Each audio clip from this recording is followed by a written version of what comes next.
नमस्कार, DD news में आपका स्वागत है। मैं हूं चंद्रशेखर जोशी और आइए सबसे पहले आपको दिखाते हैं इस वक्त की हेडलाइंस। 3 देशों की यात्रा के दूसरे चरण में प्रधानमंत्री नरेंद्र मोदी ऑस्ट्रेलिया के दौरे पर। इस यात्रा से दोनों देशों के बीच संबंधों को मिलेगी नई ऊर्जा, व्यापक रणनीतिक भागीदारी होगी और सशक्त।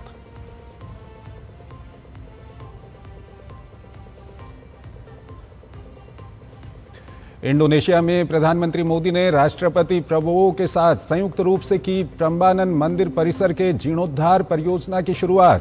पीएम मोदी ने मौके को बताया ऐतिहासिक और बेहद खास। राष्ट्रपति प्रबोवो ने कहा, मंदिर प्रगाढ़ संबंधों का प्रतीक। गुजरात, महाराष्ट्र से लेकर पहाड़ी राज्यों तक झमाझम बारिश। बाढ़ की स्थिति को लेकर केंद्रीय गृह मंत्री अमित शाह ने की कई राज्यों के मुख्यमंत्रियों से बात। हर संभव मदद के लिए जताई सरकार की प्रतिबद्धता। अमेरिका ईरान के बीच राष्ट्रपति डोनाल्ड ट्रंप का सीज फायर को खत्म करने की घोषणा। बातचीत को बताया समय की बर्बादी। बयान के बाद शेयर बाजार में भारी गिरावट। कच्चे तेल की कीमतों में जोरदार उछाल।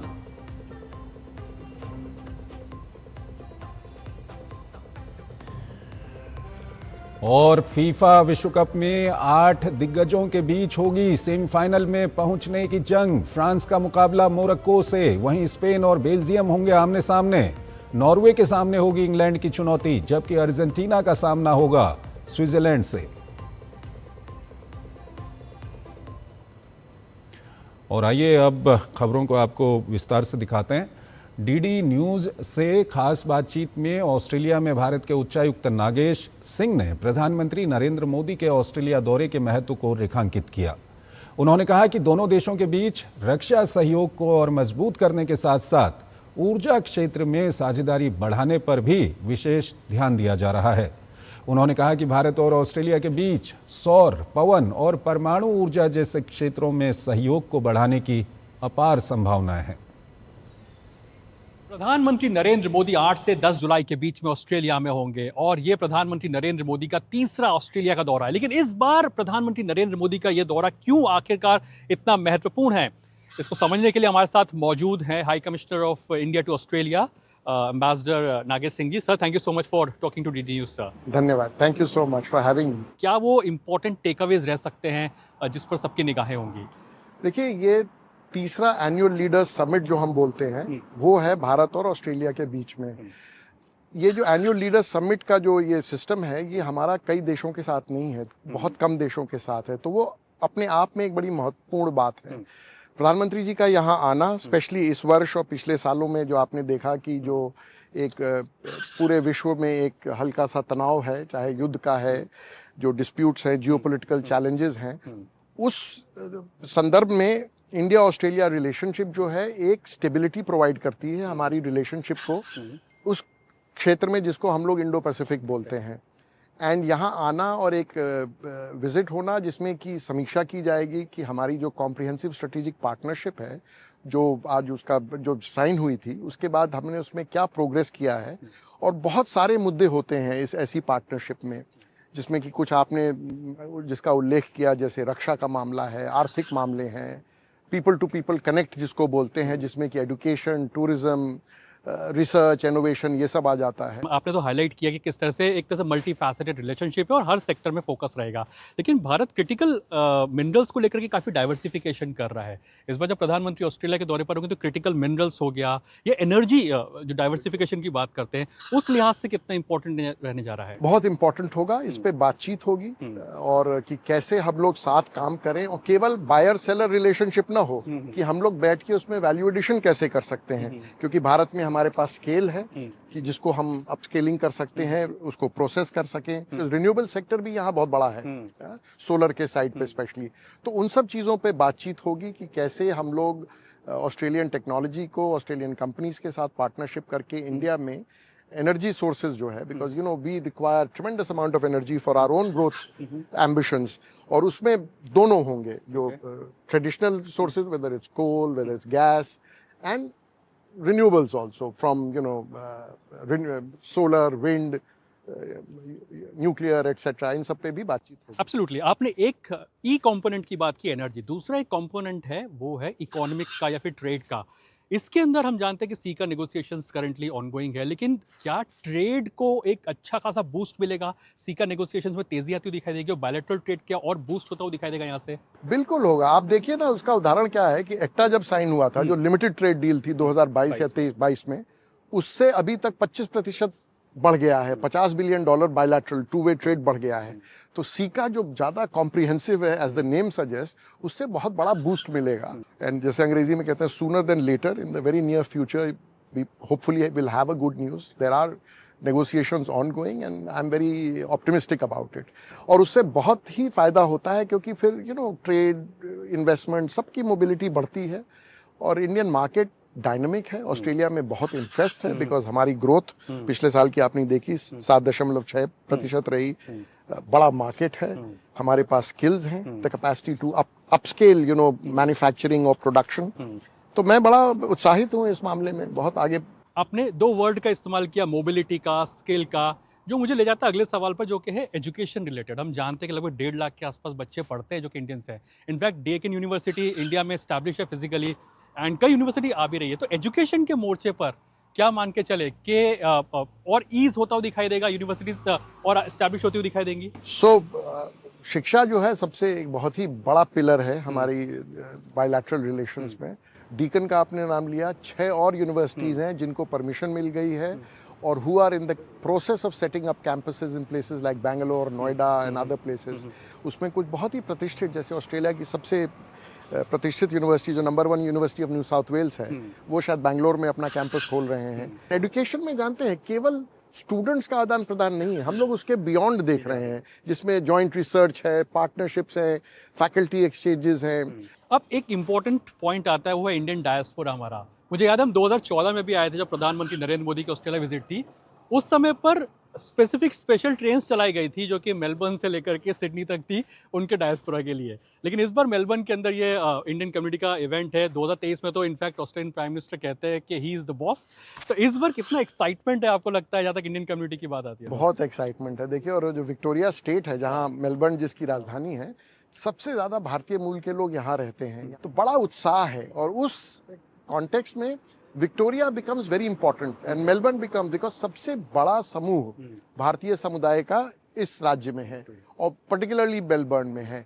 और यहाँ का जो नेतृत्व है ऑस्ट्रेलिया का, ये बड़ा वेलकमिंग है, हमसे, हमारे समुदाय से बड़ा जुड़ा हुआ है और बड़ी अप्रिसिएशन है of the contributions of the Indian community. और बहुत देखिएगा, एक भव्य हर्षोल्लास का वातावरण होगा। आपने हर्षोल्लास की बात की, एक्साइटमेंट की बात की, मैं क्रिकेट को लेकर के सवाल जरूर पूछना चाहूंगा, बिकॉज मेलबर्न क्रिकेट ग्राउंड जाना जाता है। इनफैक्ट 2014 में भी prime minister Modi Melbourne cricket ground में गए थे। लेकिन इस बार जब प्राइम मिनिस्टर मोदी मेलबर्न में आ रहे हैं, तो स्पोर्ट्स पार्टनरशिप को लेकर के, स्पोर्ट्स में कैसे कोलैबोरेशन कर सके दोनों देश, इसको लेकर के हम क्या एक्सपेक्ट कर सकते हैं बिग टेक अवे? तो उसमें भी एक द्विपक्षीय बातचीत चल रही है, एक रोड मैप वगैरह अनाउंस करने की बातचीत चल रही है, तो होपफुली वो भी हो जाएगा।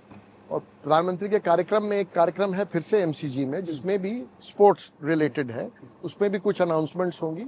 और एक बियॉन्ड क्रिकेट है, मतलब क्रिकेट के अलावा भी, मतलब हम लोग नहीं चाहते हैं कि स्पोर्ट्स के जो रिश्ते हैं वो क्रिकेट तक सीमित रहें, बिकॉज और भी बहुत सारे स्पोर्ट्स हैं। स्पोर्ट्स देखिए देशों को साथ लाता है, बट एक उसके पीछे बड़ा एक इकोनॉमिक इकोसिस्टम होता है, टूरिज्म प्रमोट होता है, इकोनॉमिक एक्टिविटी प्रमोट होती है। तो स्पोर्ट्स केवल दर्शकों के देखने के लिए और एंजॉय करने के लिए नहीं है, it's a very important aspect of today's global economy.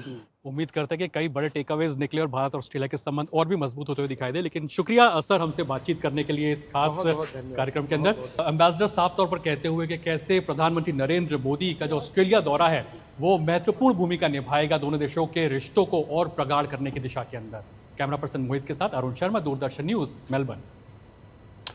Bharat और ऑस्ट्रेलिया के बीच साल 2022 में हुए आर्थिक सहयोग और व्यापार समझौते एक्टा ने दोनों देशों के व्यापारिक रिश्तों को नई गति दी है। इस समझौते से भारत के निर्यातकों को ऑस्ट्रेलिया के बड़े बाजार तक आसान पहुंच मिली है। वहीं ऑस्ट्रेलिया में रह रहे भारतीय समुदाय को भी भारतीय उत्पाद पहले से अधिक आसानी से उपलब्ध हो रहे हैं। इस समझौते का दोनों देशों की अर्थव्यवस्था और आम लोगों पर कितना असर पड़ा है, इसका जायजा लिया हमारे संवाददाता अरुण शर्मा ने। देखिए ये ग्राउंड रिपोर्ट। इस वक्त हम मौजूद है मेलबर्न के एक ग्रोसरी स्टोर के अंदर। तो यहाँ वो हर इंडियन आइटम मौजूद है जो हमें इंडिया में मिलता है। अब देखिए, मिलेट्स से लेकर के मखाने तक या जो भी आपके रोजमर्रा के जो आइटम्स हैं वो आपको बड़े इजीली यहाँ मेलबर्न के अंदर मिल रहे हैं। पहले से बहुत आसान हो गया। जैसे पहले तो कोई भी ग्रोसरी लेनी ना इंडियन थोड़ा डिफिकल्ट होता था। अब ये है कि इंडियन A to Z सामान यहाँ से मिलता है। जैसे मान लो दालें वगैरह हो गई, सब आसानी से मिलते हैं। जैसे ये मान लो कुकर ही देख लो, पहले ये कुकर यहाँ से नहीं मिलता था, हम इंडिया से ही लेके आते थे। I'm here from 13 years. Previously, before like in 2013, there were very limited Indian groceries where you could actually go shop around. But now, like you walk into a big store, they literally have every kind of variety. यहाँ पर लोग बताते हैं कि एक समय ऐसा भी था कि ये जो सारा इंडियन सामान है इतना इजीली अवेलेबल नहीं हो पाता था, लेकिन जिस तरह से यहाँ पर हमने देखा कि economic cooperation and trade agreement जिस तरह से साइन हुआ है भारत और ऑस्ट्रेलिया के बीच में 2022 में, उसके बाद में एक बड़ा मार्केट ओपन अप हुआ है, टैरिफ्स काफ़ी रिड्यूस हुई हैं और जाहिर सी बात है कि काफ़ी ज़्यादा सामान एक तरह से हमें ऑस्ट्रेलिया के अंदर भी भारत का मिलता हुआ दिखाई दे रहा है। For us, this part of ACTA is really significant. It plays right into the creative arts space. The India-Australia trade is booming. It's growing in various sectors. Massive, massive, massive change. So everything is so much easier. I came to live here in '82 when you couldn't buy any spices here. Today, you name it, from your mangoes to pomegranates to high-tech engineering goods, everything is so much easily available. हमारे साथ योगेश मौजूद है जो कि यहाँ के store के owner हैं। Yogesh, thank you so much for talking to us. ऐसा कोई आइटम नहीं जो कि अवेलेबल ना हो, जो कि इंडिया में मिलता हो और यहाँ ना मिलता हो? नहीं, ऐसा कुछ नहीं है। इंपोर्ट ड्यूटी नहीं है या कम है, उसमें रिलीफ है बहुत ज़्यादा, तो कॉस्टिंग कम हो जाती है और वही कॉस्टिंग जो है वो कस्टमर्स को पास ऑन होती है। से फ्री ट्रेड एग्रीमेंट में कई चीज़ों की रिलीफ हुई है, तो वो सारा का सारा कस्टमर्स को ही पास ऑन होता है। जब इकोनॉमिक ट्रेड एग्रीमेंट्स होते हैं तो एक बड़ा मार्केट जो इंडियन एक्सपोर्टर्स होता है उनके लिए खुलता है ऑस्ट्रेलिया जैसे देश के अंदर। वहीं जो भारतीय जो यहाँ बसते हैं ऑस्ट्रेलिया के अंदर, लगभग तादाद जो पूरे अगर ऑस्ट्रेलिया में देखें तो लगभग 1 मिलियन है, 10 लाख के आसपास जो एक इंडियन डायस्पोरा का साइज है वो यहाँ ऑस्ट्रेलिया के अंदर है। ये कल्चरली तो कनेक्ट करता ही करता है, लेकिन हाँ, इस बात को भी इंश्योर करता है कि जो भारतीय यहाँ ऑस्ट्रेलिया में बसे हुए हैं वो जो भारत के साथ हमेशा कनेक्टेड रह सके, उस दिशा के अंदर इस तरह के जो कदम है काफ़ी इंपॉर्टेंट रोल प्ले करते हैं। कैमरा पर्सन मोहित के साथ Arun Sharma, Doordarshan news, Melbourne. DD news से खास बातचीत में मेलबर्न के लॉर्ड मेयर निकोलस रीस ने कहा कि प्रधानमंत्री नरेंद्र मोदी का जो ऑस्ट्रेलिया दौरा है उसको लेकर के उन्होंने बातचीत की। आइए आपको दिखाते हैं।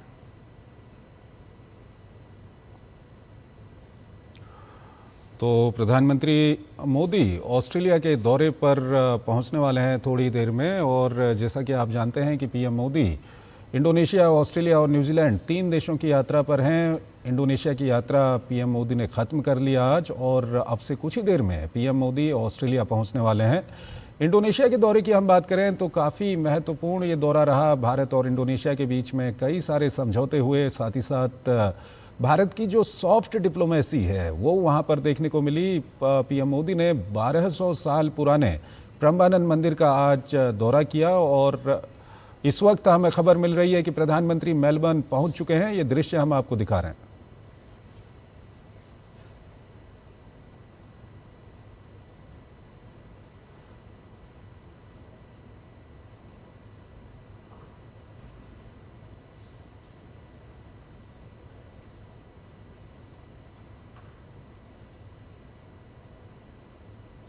तो मेलबर्न पहुंच गए हैं प्रधानमंत्री मोदी, और काफ़ी महत्वपूर्ण ऑस्ट्रेलिया का ये दौरा है पीएम मोदी का दोनों देशों के संबंधों के लिहाज से। पिछले 1 दशक की हम बात करें तो भारत और ऑस्ट्रेलिया के जो संबंध हैं वो काफ़ी मजबूत हुए हैं, चाहे हम व्यापार की बात करें, रक्षा की बात करें या निवेश की बात करें, या उसके अलावा दोनों देशों के बीच में जो पीपल टू पीपल कनेक्ट है, सांस्कृतिक जो संबंध हैं उनकी हम बात करें तो ये काफ़ी महत्वपूर्ण इस बार का दौरा है पीएम मोदी का ऑस्ट्रेलिया का। और ये हम आपको दृश्य दिखा रहे हैं। पीएम मोदी मेलबर्न पहुंच गए हैं। वहाँ पर आप ये दृश्य देख सकते हैं। पीएम मोदी इस वक्त मेलबर्न पहुंच गए हैं अपनी इंडोनेशिया की यात्रा ख़त्म कर। पीएम मोदी अब ऑस्ट्रेलिया की यात्रा उनकी शुरू हो गई है, और गार्ड ऑफ ऑनर यहाँ पर पीएम मोदी को दिया गया है। ये दृश्य हम आपको दिखा रहे हैं। इस वक्त पीएम मोदी अपनी इंडोनेशिया यात्रा खत्म कर अब ऑस्ट्रेलिया पहुंच चुके हैं और ऑस्ट्रेलिया का दौरा पीएम मोदी का काफ़ी महत्वपूर्ण ये दौरा है दोनों देशों के संबंधों के लिहाज से, खासकर व्यापार के क्षेत्र की बात करें हम या रक्षा के क्षेत्र की बात करें, निवेश के क्षेत्र की बात करें, उसके अलावा तमाम वैश्विक और क्षेत्रीय जो कूटनीति है उसके लिहाज से हम बात करें तो ये काफ़ी महत्वपूर्ण दौरा है पीएम मोदी का ऑस्ट्रेलिया का। और एयरपोर्ट पर पीएम मोदी को वहाँ पर गार्ड ऑफ ऑनर दिया गया है और इंडोनेशिया की यात्रा खत्म कर पीएम मोदी अब ऑस्ट्रेलिया पहुँच चुके हैं। और इसके बाद ऑस्ट्रेलिया में पीएम मोदी के काफ़ी महत्वपूर्ण वहाँ पर कार्यक्रम हैं और इससे पहले इंडोनेशिया की काफ़ी सफल यात्रा पीएम मोदी की रही। चाहे इंडोनेशिया में भारतीय समुदाय के साथ पीएम मोदी का संबोधन रहा हो या उसके अलावा इंडोनेशिया के राष्ट्रपति के साथ मुलाकात रही हो, दोनों देशों के बीच में जो प्रतिनिधिमंडल स्तर की बातचीत है उसकी हम बात करें तो काफ़ी महत्वपूर्ण और काफ़ी सफल इंडोनेशिया का दौरा रहा। और उसके बाद अब पीएम मोदी ऑस्ट्रेलिया पहुंच चुके हैं। मेलबर्न से हम आपको ये तस्वीरें दिखा रहे हैं। पीएम मोदी का विमान वहां पर लैंड करने के बाद पीएम मोदी विमान से वहां पर निकले और उनका स्वागत वहां पर किया गया, गार्ड ऑफ ऑनर उनको दिया गया। तो काफ़ी महत्वपूर्ण ऑस्ट्रेलिया का पीएम मोदी का दौरा अब शुरू हो चुका है। तो ये दृश्य हम आपको दिखा रहे हैं मेलबर्न से।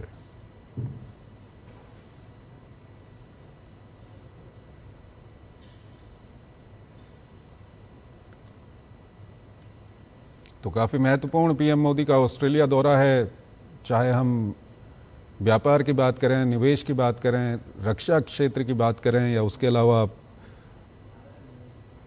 लेबर एंड मोबिलिटी और दूसरे अन्य महत्वपूर्ण क्षेत्र हैं जो दोनों देशों के बीच में और दोनों देशों के संबंधों को आगे ले जाने के लिहाज से काफ़ी महत्वपूर्ण हैं।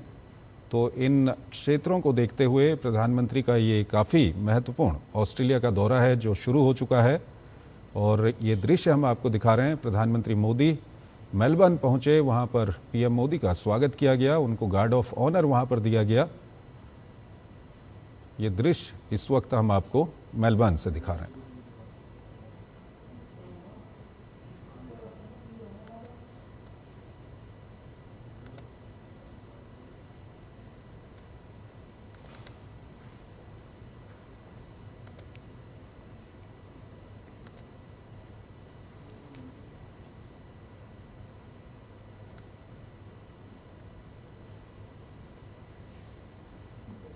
तो ऑस्ट्रेलिया के मेलबर्न से ये दृश्य इस वक्त हम आपको दिखा रहे हैं। पीएम मोदी अपनी इंडोनेशिया की यात्रा खत्म कर ऑस्ट्रेलिया पहुंच चुके हैं और पीएम मोदी की ऑस्ट्रेलिया यात्रा अब शुरू हो चुकी है और काफ़ी महत्वपूर्ण ये यात्रा है भारत और ऑस्ट्रेलिया के संबंधों के लिहाज से। चाहे हम व्यापार की बात करें, रक्षा क्षेत्र की बात करें या निवेश की बात करें।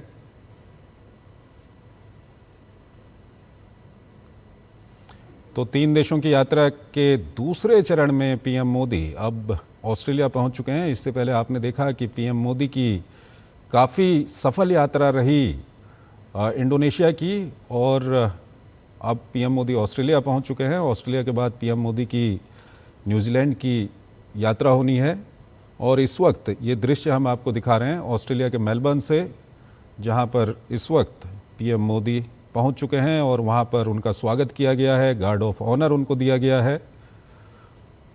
और ऑस्ट्रेलिया दौरे की हम बात करें तो यहाँ पर PM Modi India Australia CEO forum को भी संबोधित करेंगे। ऑस्ट्रेलिया के साथ भारत की प्रतिनिधिमंडल स्तर की वार्ता भी वहाँ पर होगी। एक छोटा सा ब्रेक लेते हैं, उसके बाद खबरों का सिलसिला जारी रहेगा। हिंग देना, वो वाली MDH की सुपर हींग। जिन्होंने यूज किया है वो जानते हैं असली हींग का स्वाद।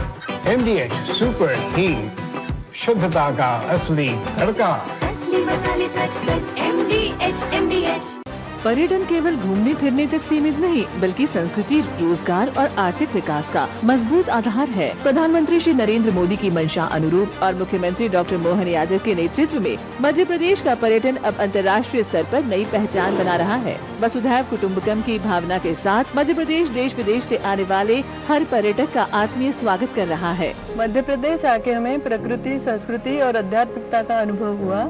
यहाँ की साफ सफाई, व्यवस्थाएं और लोगों का अपनापन हमारी यात्रा को यादगार बना गया। मध्य प्रदेश सरकार का बहुत बहुत धन्यवाद। ग्रामीण पर्यटन, वेलनेस और इको टूरिज्म जैसे नए क्षेत्रों पर विशेष फोकस के साथ मध्य प्रदेश सतत विकास और बेहतर पर्यटन अनुभव की दिशा में तेजी से आगे बढ़ रहा है।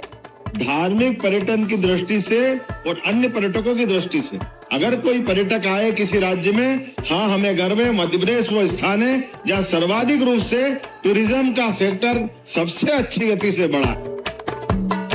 हाँ, QR स्कैन करता हूँ, कैशबैक आ जाएगा ना? टिंकू थोड़ा ध्यान से। विशंबर तू थोड़ा ध्यान से। QR स्कैन या पिन डालना सिर्फ पेमेंट करने के लिए होता है, ये फ्रॉड है, फ्रॉड। RBI कहता है QR कोड स्कैन करते समय या पिन डालते समय थोड़ा ध्यान से। पता है लोग अक्सर मुझसे पूछते हैं कॉल सेंटर का स्टेडी जॉब क्यों छोड़ा? I wanted more out of life. बस मैंने अपना स्टार्टअप शुरू किया। जानना चाहोगे कैसे? Then start up your own business as an LIC agent. यहाँ सब कुछ है, great products, zero investment, leading organization and unlimited opportunities. तो क्या आप तैयार हैं? LIC एजेंट बनो, अब बड़ा सोचो। हमारी वेबसाइट पर जाएं या अपनी नजदीकी LIC शाखा से संपर्क करें। जब धरती चीर कर निकलता है लोहे का पत्थर और मिलता है मोंगिया के जोश से, फिर तपता है, पिघलता है और बनता है फौलाद। अब होता है सरिया सारी खूबियों के साथ। मोंगिया स्टील, मजबूत देश का मजबूत सरिया। गोल्डी छोले मसाले, जहाँ जाएं रिश्ते बनाएं। गोल्डी लाए हैं फ्रेश लॉक टेक्नोलॉजी, जो रखे मसालों को हर समय फ्रेश। स्वागत है आपका ब्रेक के बाद। जैसा कि हमने आपको बताया कि पीएम मोदी अपने 3 देशों के दौरे के दूसरे चरण के लिए ऑस्ट्रेलिया पहुंच गए हैं। मेलबर्न में पीएम मोदी का वहां पर स्वागत किया गया है, गार्ड ऑफ ऑनर उनको दिया गया है। और आपको बता दें कि पीएम मोदी ने इससे पहले इंडोनेशिया दौरे पर ऐतिहासिक प्रम्बानन शिव मंदिर में पूजा अर्चना की। पीएम मोदी के नेतृत्व में सरकार ने प्रम्बानन मंदिर परिसर के संरक्षण और जीर्णोद्धार का जिम्मा उठाया है। पीएम मोदी के नेतृत्व में भारत ने न केवल देश के भीतर बल्कि दुनिया के कई देशों में बिखरी सनातन और बौद्ध संस्कृति की धरोहरों का जीर्णोद्धार किया है। 1971 के युद्ध में तबाह हुए बांग्लादेश के मंदिर से लेकर कंबोडिया के अंकोर वाट और बहरीन के 200 साल पुराने मंदिर तक कैसे भारत अपने सांस्कृतिक पदचिन्हों को फिर से उभार रहा है, ये रिपोर्ट देखिए।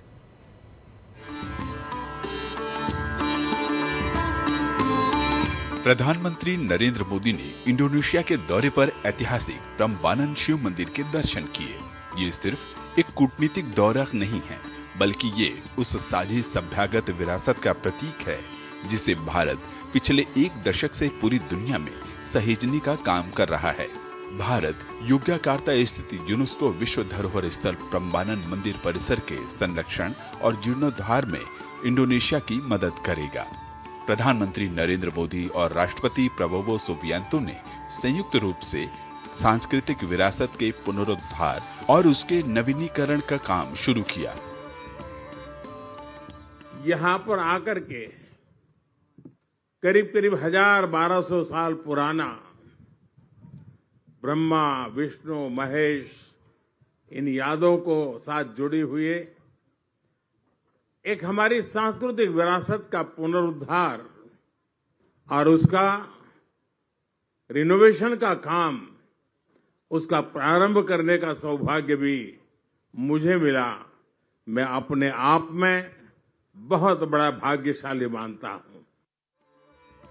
भारत की विदेश नीति में अब संस्कृति और सभ्यता की भी अहम हिस्सेदारी है।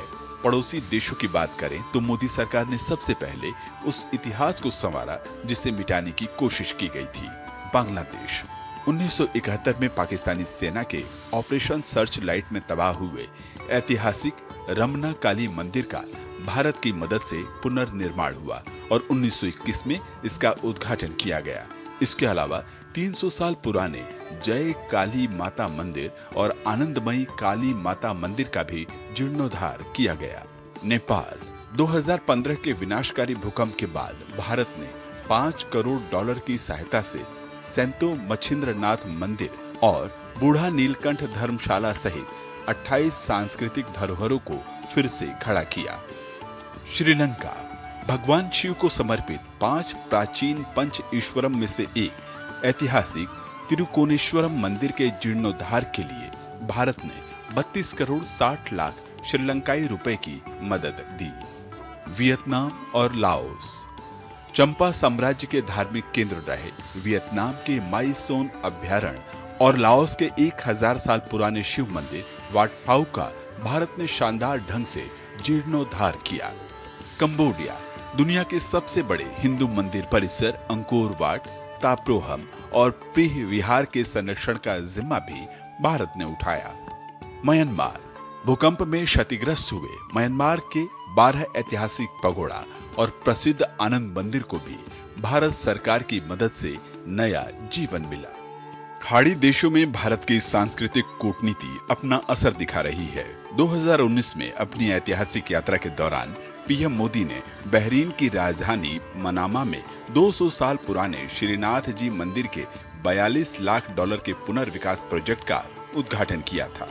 यह खाड़ी क्षेत्र के सबसे पुराने हिंदू मंदिरों में से एक है। इंडोनेशिया के प्रम्बानन मंदिर में पीएम मोदी की मौजूदगी इस बात का स्पष्ट संदेश है कि भारत अब सिर्फ एक आर्थिक और सैन्य शक्ति नहीं, बल्कि वह अपनी सॉफ्ट पावर और वसुधैव कुटुंबकम की भावना के साथ अपनी प्राचीन सांस्कृतिक जड़ों को भी सींच रहा है। कंबोडिया से लेकर बहरीन और नेपाल से लेकर वियतनाम तक भारत की यह सांस्कृतिक कूटनीति उसे वैश्विक पटल पर एक नई पहचान दिला रही है। Bureau report, DD news. Indonesia की सफल यात्रा पूरी करने के बाद प्रधानमंत्री नरेंद्र मोदी जब ऑस्ट्रेलिया के लिए रवाना हुए तो इस दौरान प्रधानमंत्री को इंडोनेशिया में दिए गए एक विशेष सैन्य सम्मान भी देखने को मिला। प्रधानमंत्री मोदी के विशेष विमान को इंडोनेशियाई वायुसेना के 5 लड़ाकू विमानों ने एस्कॉर्ट किया। प्रधानमंत्री के प्रति इस सम्मान को दोनों देशों के बीच गहरे होते रणनीतिक विश्वास और मजबूत होते द्विपक्षीय संबंधों का प्रतीक माना जा रहा है। खबरें अभी और भी हैं, लेकिन पहले एक छोटा सा ब्रेक।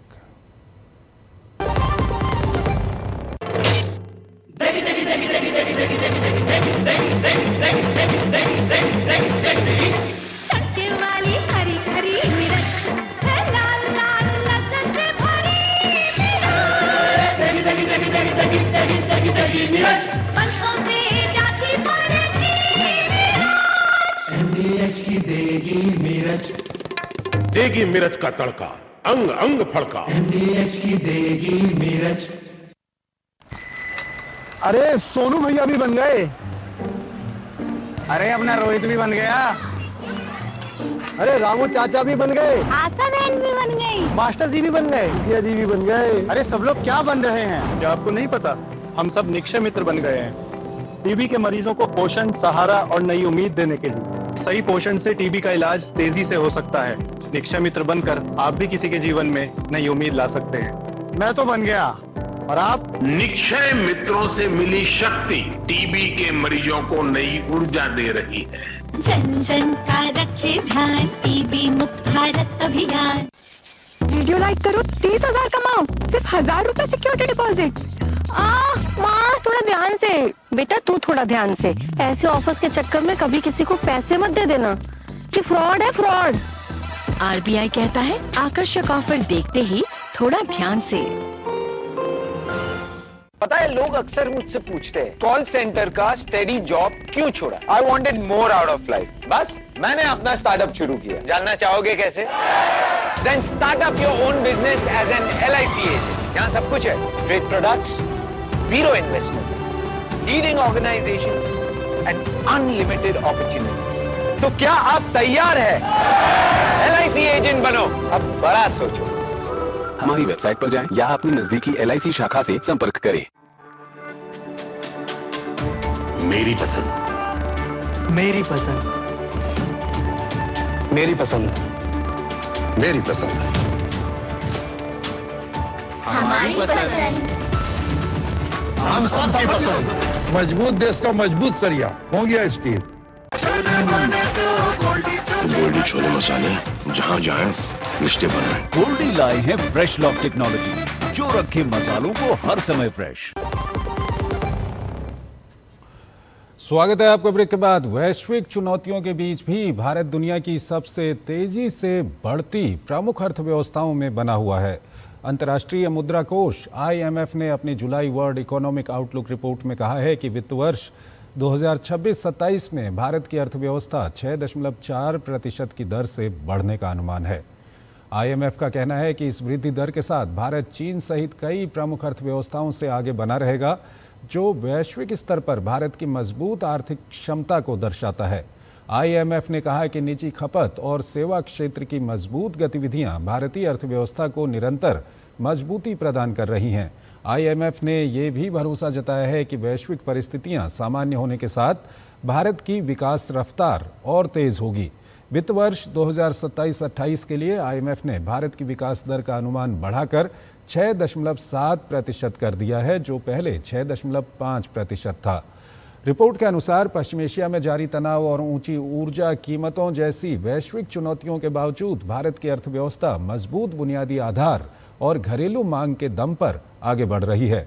IMF ने दोहराया है कि भारत आने वाले वर्षों में भी दुनिया की सबसे तेजी से बढ़ने वाली प्रमुख अर्थव्यवस्थाओं में शामिल रहेगा। उपराष्ट्रपति CP राधाकृष्णन कल ओडिशा के दौरे पर रहेंगे। अपने एक दिवसीय दौरे के दौरान उपराष्ट्रपति भुवनेश्वर जाएंगे, जहां वो कई महत्वपूर्ण कार्यक्रमों में शामिल होंगे। उपराष्ट्रपति Odisha university of agriculture and technology में आयोजित समंदर में मछली पालन के लिए लेटर ऑफ ऑथराइजेशन जारी करने के कार्यक्रम में शामिल होंगे। इसी दौरान उपराष्ट्रपति Odisha deep sea fishing mission का भी शुभारंभ करेंगे। इस मिशन का उद्देश्य समंदर में मछली पालन और संसाधनों के सतत उपयोग के अलावा मछुआरों के हितों को बढ़ावा देना है। इसके बाद उपराष्ट्रपति भुवनेश्वर के खोर्धा स्थित national institute of science education and research यानी NISER के 15वें दीक्षांत समारोह में बतौर मुख्य अतिथि शामिल होंगे। ओडिशा दौरे के दौरान उपराष्ट्रपति शिक्षा, विज्ञान और समुद्री संसाधनों के विकास से जुड़े कई कार्यक्रमों में शामिल होंगे। विदेश मंत्री डॉक्टर एस जयशंकर ने कुवैत के क्राउन प्रिंस शेख सबा अल खालिद अल सबा से मुलाकात की।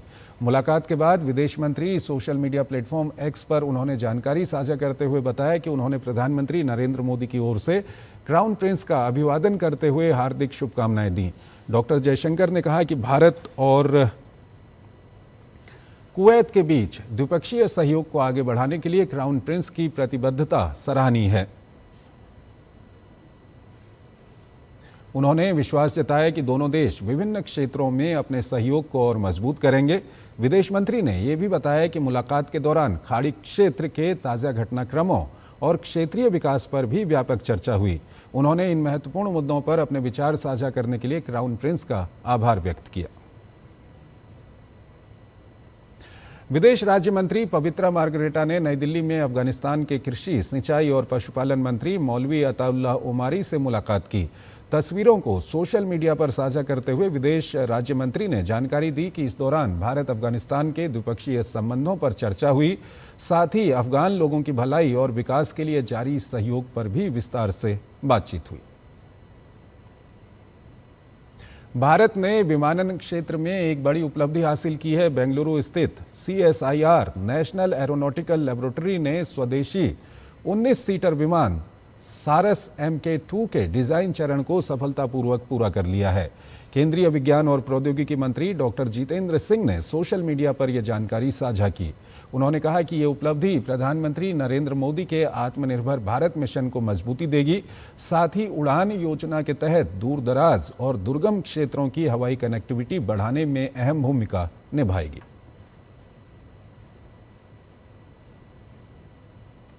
देश की सुरक्षा और रक्षा क्षेत्र में आत्मनिर्भरता को लेकर आज एक बेहद अहम पड़ाव देखने को मिला है। हैदराबाद के T workers foundation corporate office में आज नेशनल डिफेंस इनोवेशन कॉन्क्लेव 2026 का आयोजन किया गया। इस महामंथन में वरिष्ठ सरकारी अधिकारियों, रक्षा विशेषज्ञों, उद्योग जगत के दिग्गजों, निवेशकों और स्टार्टअप्स ने हिस्सा लिया। इस कॉन्क्लेव का मुख्य मकसद रक्षा क्षेत्र में इनोवेशन, स्वदेशीकरण, मैन्युफैक्चरिंग और आपसी सहयोग को बढ़ावा देकर भारत के अगली पीढ़ी के रक्षा प्रौद्योगिकी इकोसिस्टम को मजबूत करना है। इस नेशनल डिफेंस इनोवेशन कॉन्क्लेव 2026 में रक्षा और डीप टेक स्टार्टअप्स द्वारा लाइव डेमोन्स्ट्रेशन पेश किए गए। इसके साथ ही रक्षा क्षेत्र में स्वदेशीकरण, खरीद प्रक्रिया और वेंचर कैपिटल जैसे विषयों पर पैनल चर्चाएं भी हुईं। इस अवसर पर संजय जाजू ने कहा कि 500 से अधिक स्टार्टअप्स हमारे रक्षा क्षेत्र के साथ मिलकर काम कर रहे हैं। जो उत्पाद पहले दूसरे देशों से खरीदे जाते थे, उनमें से 75% अब भारत में ही बनाए जा रहे हैं। राष्ट्रीय जांच एजेंसी ने देश भर में ऑनलाइन आतंकी कट्टरपंथ फैलाने के मामले में बड़ी कार्रवाई की है। एनआईए ने आज 10 राज्यों और दिल्ली में एक साथ 20 जगहों पर छापेमारी की। ये कार्रवाई ऐसे नेटवर्क के खिलाफ की गई जो सोशल मीडिया और इंटरनेट के जरिए युवाओं को कट्टरपंथ की ओर धकेलकर भारत में हिंसक जिहाद के जरिए इस्लामिक शासन यानी खिलाफत स्थापित करने की साजिश रच रहे थे। एनआईए के मुताबिक जांच में सामने आया है कि आरोपी प्रतिबंधित आतंकी संगठनों आईसिस और AQIS यानी कि अलकायदा इन इंडियन सब कॉन्टिनेंट की विचारधारा का प्रचार कर रहे थे। छापेमारी के दौरान कई डिजिटल डिवाइस जब्त किए गए हैं, जिनकी फॉरेंसिक जांच की जाएगी ताकि इस साजिश से जुड़े अन्य लोगों का पता लगाया जा सके। इस मामले में अब तक 11 आरोपियों और एक नाबालिग को गिरफ्तार किया जा चुका है। एनआईए ने यह मामला इसी साल मई में विजयवाड़ा पुलिस से अपने हाथ में लिया था। मूल मामला मार्च में दर्ज हुआ था, जब मुख्य आरोपी रहमतुल्लाह शरीफ मोहम्मद के घर छापे के दौरान आईसिस और AQIS से जुड़े आपत्तिजनक दस्तावेज और सामग्री बरामद हुई थी।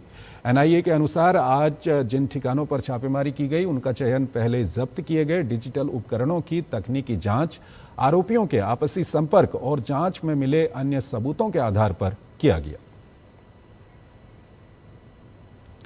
देश के कई राज्यों में भारी बारिश और केरल आपदा को लेकर केंद्र सरकार सतर्क है। गृह मंत्री अमित शाह ने महाराष्ट्र, गुजरात, जम्मू कश्मीर और केरल के मुख्यमंत्रियों से फोन पर बात कर हालात का जायजा लिया।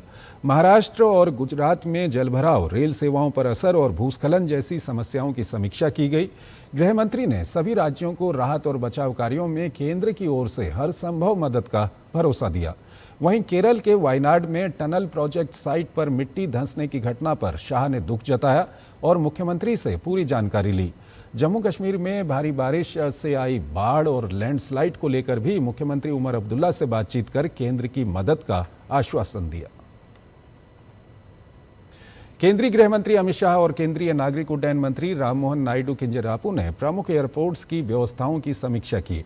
देश के प्रमुख हवाई अड्डों पर यात्रियों की सुविधाओं, सुरक्षा व्यवस्था और अप्रवासन प्रणाली को और बेहतर बनाने की दिशा में बड़ा कदम उठाया गया है। बैठक में यात्रियों की निर्बाध आवाजाही सुनिश्चित करने के लिए एयरपोर्ट के हर touch point, entry lane, check in counter, सुरक्षा जांच और इमिग्रेशन काउंटर के बीच बेहतर तालमेल वाली योजना तैयार करने के निर्देश दिए गए। गृह मंत्री अमित शाह ने सभी हवाई अड्डों पर चरणबद्ध तरीके से स्वचालित एक्सरे ट्रे रिटर्न सिस्टम लागू करने के निर्देश दिए। बैठक में निर्णय लिया गया कि 2027 तक सभी राज्य मुख्यालयों में क्षेत्रीय पंजीकरण कार्यालय यानी FRRO स्थापित किए जाएंगे। साथ ही अगरतला और जेवर एयरपोर्ट पर अधिकृत इमिग्रेशन चेक पोस्ट शुरू करने के निर्देश दिए गए हैं। इसके अलावा सरकार ने अंतर्राष्ट्रीय यात्रियों के लिए fast track immigration trusted traveller programme यानी FTI-TTP को बढ़ावा देने की योजना बनाई है। एक और छोटा सा ब्रेक, उसके बाद खबरों का सिलसिला जारी रहेगा। हमें पता है चमकी चाट से क्या बना है, सैंडविच, लस्सी और छाछ और हर घूंट में चमकी चाट, ड्राई फ्रूट और दही बड़े, चमकी चाट से स्वाद बढ़े और चाट पपड़ी सही बल्ले, चमकी चाट से बल्ले बल्ले, स्वाद सिर्फ चमकी चाट। पर्यटन केवल घूमने फिरने तक सीमित नहीं बल्कि संस्कृति, रोजगार और आर्थिक विकास का मजबूत आधार है। प्रधानमंत्री श्री नरेंद्र मोदी की मंशा अनुरूप और मुख्यमंत्री डॉक्टर मोहन यादव के नेतृत्व में मध्य प्रदेश का पर्यटन अब अंतर्राष्ट्रीय स्तर पर नई पहचान बना रहा है। वसुधैव कुटुम्बकम की भावना के साथ मध्य प्रदेश देश विदेश से आने वाले हर पर्यटक का आत्मीय स्वागत कर रहा है। मध्य प्रदेश आके हमें प्रकृति, संस्कृति और आध्यात्मिकता का अनुभव हुआ। यहाँ की साफ सफाई, व्यवस्थाएं और लोगों का अपनापन हमारी यात्रा को यादगार बना गया। मध्य प्रदेश सरकार का बहुत बहुत धन्यवाद। ग्रामीण पर्यटन, वेलनेस और इको टूरिज्म जैसे नए क्षेत्रों पर विशेष फोकस के साथ मध्य प्रदेश सतत विकास और बेहतर पर्यटन अनुभव की दिशा में तेजी से आगे बढ़ रहा है। धार्मिक पर्यटन की दृष्टि से और अन्य पर्यटकों की दृष्टि से अगर कोई पर्यटक आए किसी राज्य में, हाँ हमें गर्व है मध्य प्रदेश वो स्थान है जहाँ सर्वाधिक रूप से टूरिज्म का सेक्टर सबसे अच्छी गति से बढ़ा। हर जीत की शुरुआत होती है छोटे छोटे कदमों से और हर छोटी तैयारी बदल सकती है पूरा नतीजा। क्योंकि मैदान हो या जिंदगी, छोटी से छोटी तैयारी ही देती है प्रोटेक्शन और प्रोटेक्शन ही देता है भरोसा। जैसे LIC की बीमा लक्ष्मी, एक खास प्लान सिर्फ महिलाओं के लिए जहां छोटी बचत दे बड़ी सुरक्षा, ताकि जिंदगी के हर मैदान में आप रहें हर पल के लिए रेडी। LIC बीमा लक्ष्मी, रखे हर पल के लिए रेडी। जब धरती चीर कर निकलता है लोहे का पत्थर और मिलता है मोंगिया के जोश से, फिर तपता है, पिघलता है और बनता है फौलाद। अब होता है सरिया सारी खूबियों के साथ। मोंगिया स्टील, मजबूत देश का मजबूत सरिया। गोल्डी छोले मसाले, जहाँ जाए रिश्ते बनाए। गोल्डी लाए हैं फ्रेश लॉक टेक्नोलॉजी, जो रखे मसालों को हर समय फ्रेश। स्वागत है आपका ब्रेक के बाद। अयोध्या के श्री राम जन्मभूमि मंदिर से चढ़ावे और बहुमूल्य सामान चोरी करने के मामले में गिरफ्तार 3 आरोपी करुणेश पांडे, लवकुश मिश्रा और अनुकल्प को अदालत ने 40 घंटे की पुलिस रिमांड दे दी है। पुलिस अब इन तीनों से गहन पूछताछ कर रही है। पुलिस ने तीनों आरोपियों को जेल से निकालकर अपनी हिरासत में ले लिया है। पूछताछ के दौरान पहले गिरफ्तार आरोपी अविनाश शुक्ला के बयानों का इन तीनों से मिलान किया गया। पुलिस ने चोरी की गई रकम, उसके बंटवारे और मामले से जुड़े अन्य अहम तथ्यों के बारे में विस्तार से सवाल किए। माना जा रहा है कि चोरी के पैसे का बंटवारा 14 कोसी परिक्रमा मार्ग पर हुआ था। यही वजह है कि पुलिस तीनों आरोपियों को उस इलाके में भी ले गई। सूत्रों से मिली जानकारी के अनुसार उम्मीद है कि आरोपियों की निशानदेही पर आज रात तक कुछ सामान या पैसे बरामद किए जा सकते हैं। राम मंदिर के नाम पर फर्जी चंदा वसूली मामले में बड़ी खबर सामने आई है। सूत्रों के अनुसार पुलिस जांच में आरोपियों के पास से श्री राम जन्मभूमि तीर्थ क्षेत्र के नाम की फर्जी चंदा रसीद बुक बरामद हुई है। आरोपियों ने पूछताछ में कबूला कि वो फर्जी रसीदें देकर श्रद्धालुओं से पैसे वसूलते थे। बरामद रसीदों पर श्री राम जन्मभूमि तीर्थ क्षेत्र का लोगो लगा था और वो हूबहू असली रसीद जैसी दिखती थीं। जांच में टिन्नू यादव, लवकुश, करुणेश, अनुकल्प समेत अन्य आरोपियों की भूमिका सामने आई है। पुलिस अब इस फर्जी चंदा नेटवर्क से जुड़े अन्य लोगों की तलाश कर रही है। काशी की धरती से मुख्यमंत्री योगी आदित्यनाथ ने प्रदेश के शिक्षकों और विद्यार्थियों के लिए बड़ा ऐलान किया है। वाराणसी में सीएम योगी ने मुख्यमंत्री शिक्षक कैशलेस चिकित्सा योजना का शुभारंभ किया।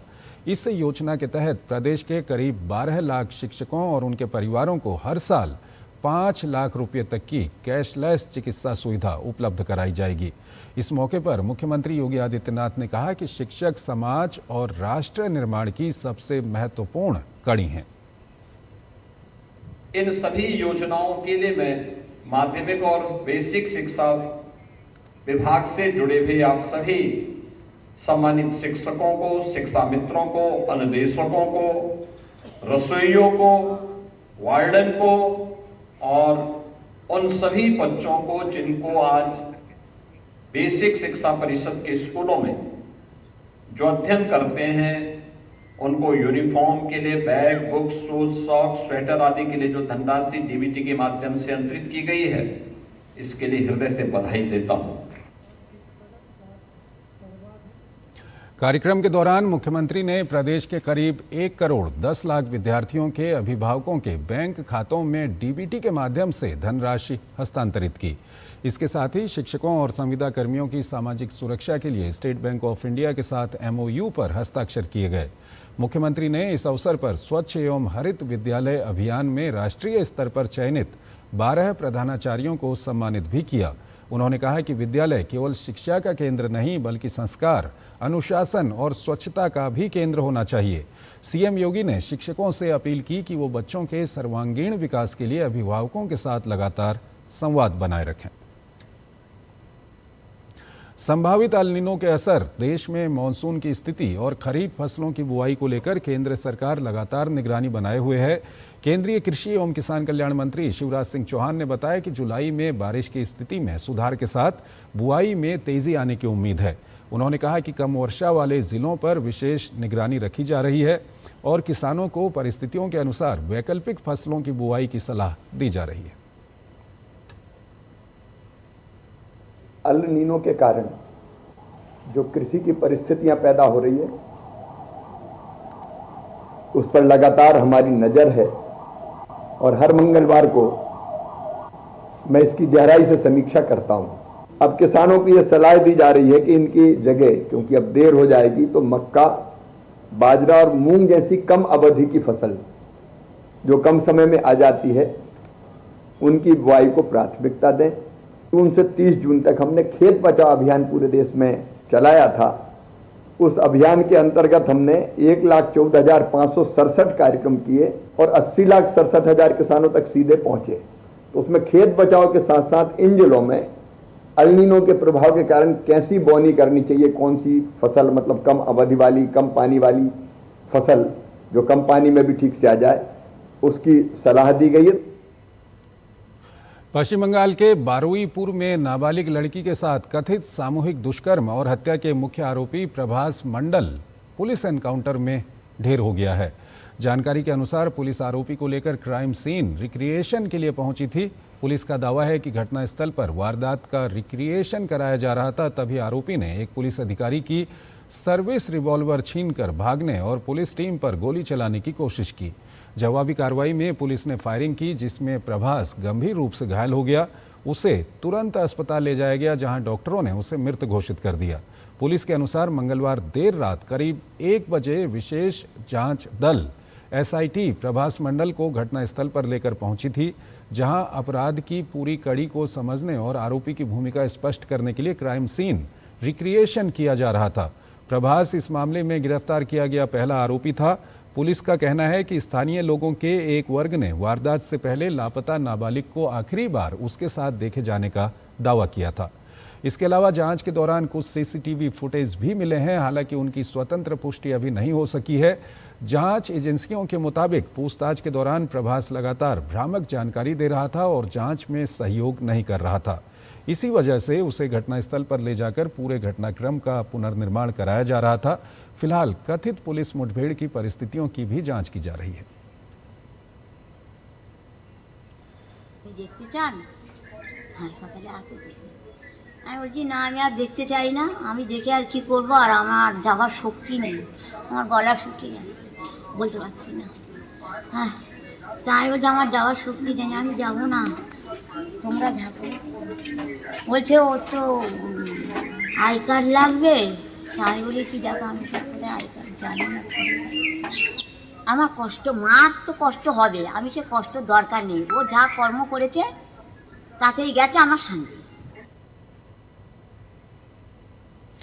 पश्चिम बंगाल के मंत्री अग्निमित्रा पॉल का कहना है कि अपराध के खिलाफ शुभेंदु सरकार की जीरो टॉलरेंस की नीति है। पश्चिम बंगाल के बारुईपुर घटना के आरोपी प्रभास मंडल के पुलिस एनकाउंटर का जिक्र करते हुए उन्होंने कहा कि विरोधी मुद्दे पर राजनीति कर रहे हैं, लेकिन सरकार ईमानदारी से अपना काम करेगी। जीरो टॉलरेंस टू क्राइम जैसे मुख्यमंत्री बोले हैं वैसा ही होगा। आज 24 घंटा के अंदर जो बारुईपुर केस में अक्यूज नाम आया था FIR में, सबको पकड़ा गया। और आज सुबह जब क्राइम सीन को रिक्रिएट करने के लिए पुलिस लेके जा रहे थे, तब वो भागने का कोशिश की और मारने का कोशिश की पुलिस आर्म को लेकर। ये तो नहीं चलेगा। प्रवर्तन निदेशालय ने मनी लॉन्ड्रिंग रोकथाम कानून के तहत तृणमूल कांग्रेस के 440.42 करोड़ रुपए की बैंक जमा राशि फ्रीज करने का आदेश दिया है। ये कार्रवाई फंड में गड़बड़ी के मामले में छापेमारी के बाद की गई। ईडी ने पीएमएलए की धारा 17(1)(a) के तहत यह आदेश जारी किया है। अधिकारियों के मुताबिक टीएमसी के 3 निजी बैंक खातों में कुल 440.42 करोड़ रुपए जमा थे। मंगलवार को ईडी ने कोलकाता में 5 जगह छापेमारी की।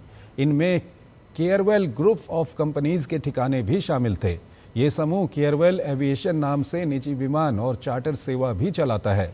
ईडी की शुरुआती जांच में पता चला है कि अप्रैल 2023 से जून 2026 के बीच टीएमसी के बैंक खातों से करीब 160 करोड़ रुपए Carewell aviation India private limited और उससे जुड़ी एक दूसरी कंपनी को भेजे गए। जांच एजेंसी का आरोप है कि इस कंपनी ने 82.96 करोड़ रुपए एक नई बनाई गई कंपनी को भेज दिए। इसके बाद इस कंपनी से बड़ी रकम खर्च की गई। ईडी का दावा है कि बाद में यही विमान और हेलीकॉप्टर टीएमसी को किराए पर दिए गए। 2 जुलाई को कलकत्ता हाईकोर्ट ने ममता बनर्जी गुट की उस याचिका पर सुनवाई की जिसमें बैंक खातों पर लगी रोक को चुनौती दी गई थी। अदालत ने संबंधित निजी बैंक को इन खातों में जमा कुल राशि की जानकारी देने का निर्देश दिया। एक और छोटा सा ब्रेक।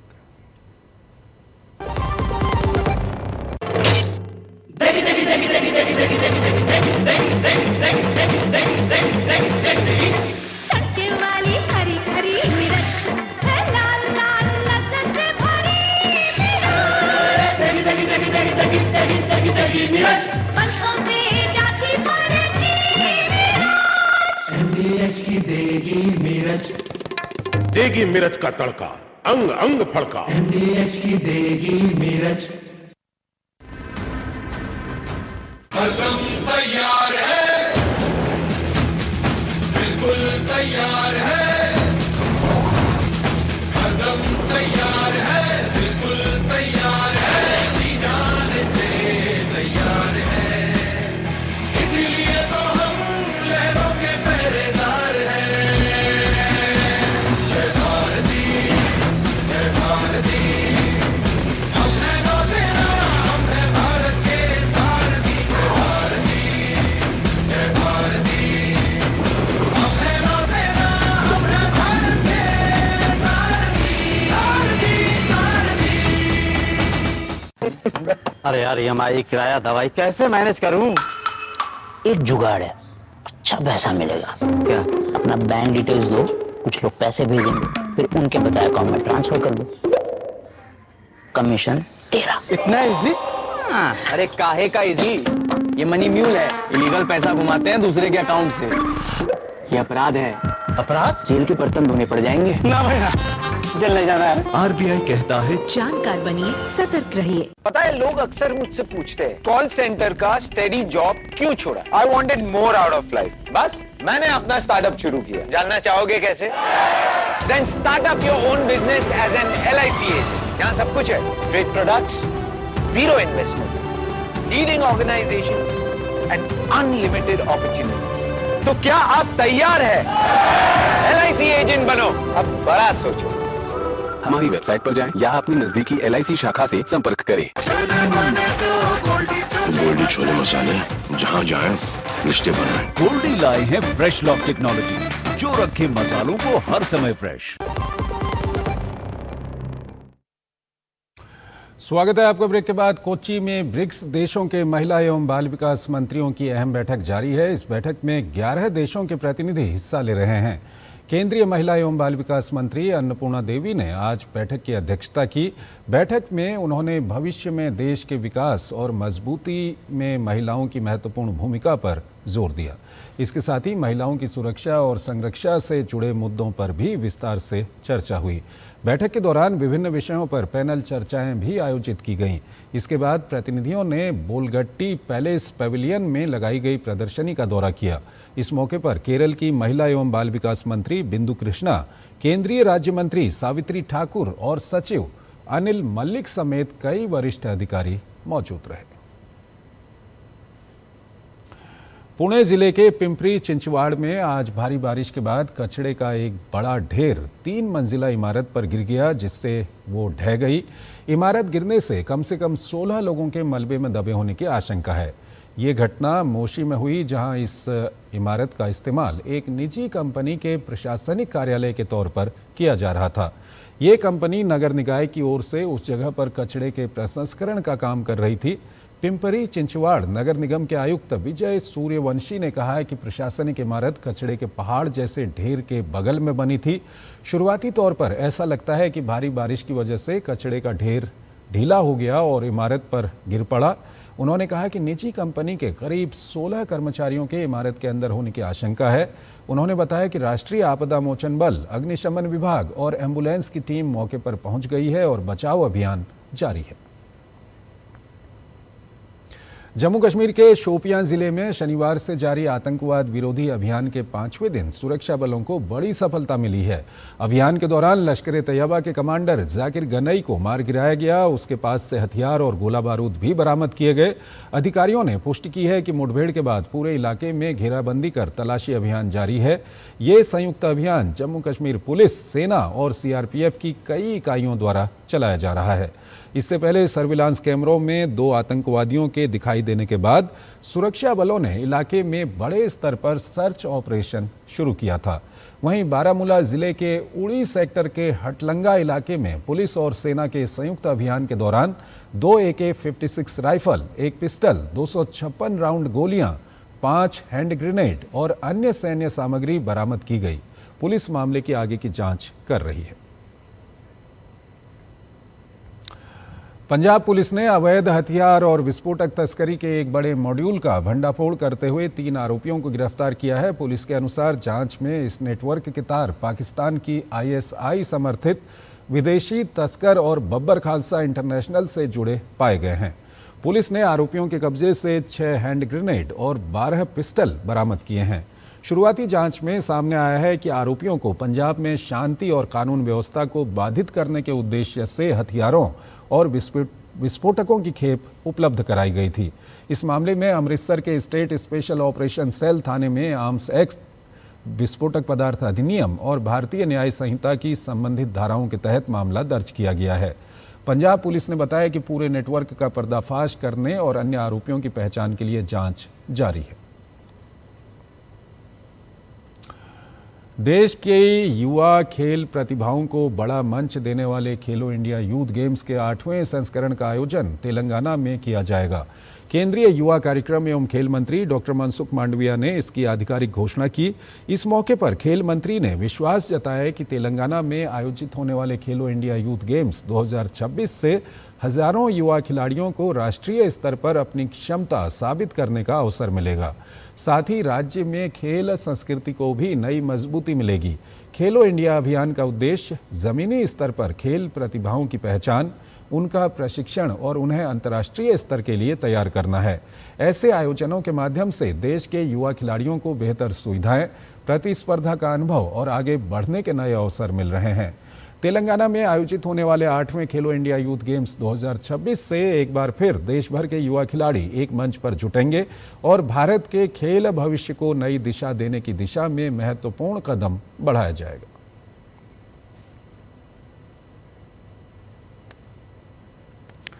और आइए अब आपको खबरें दिखाते हैं फुटबॉल विश्व कप से जुड़ी हुई।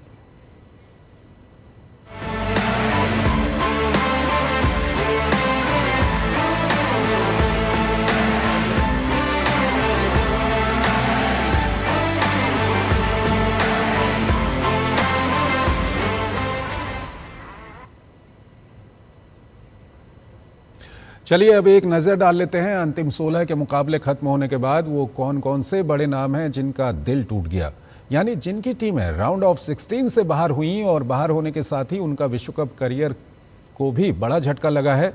तो इस कड़ी में पहला नाम है क्रिस्टियानो रोनाल्डो का।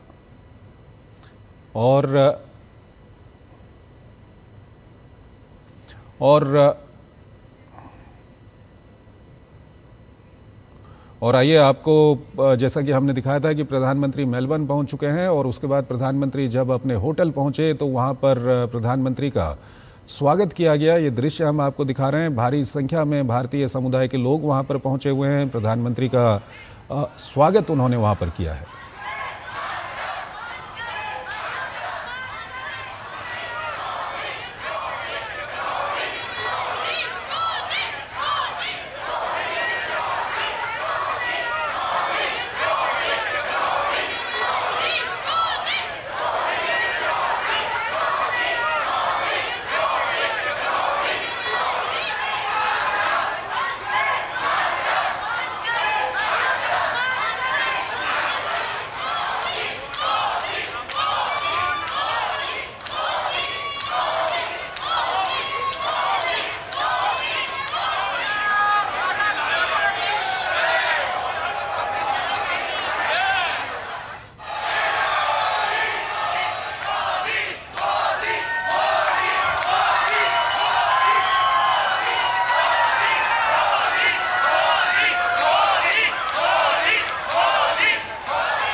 तो प्रधानमंत्री मोदी का मेलबर्न में उनके होटल पहुंचने पर भव्य स्वागत किया गया। वो दृश्य हम आपको दिखा रहे थे। ऑस्ट्रेलिया और भारत दोनों की संस्कृति वहां पर देखने को मिली और प्रधानमंत्री के ऑस्ट्रेलिया दौरे की खबरें लगातार हम आप तक पहुंचाते रहेंगे। आप बने रहिएगा डीडी न्यूज़ के साथ। फिलहाल इस बुलेटिन में इतना ही। नमस्कार।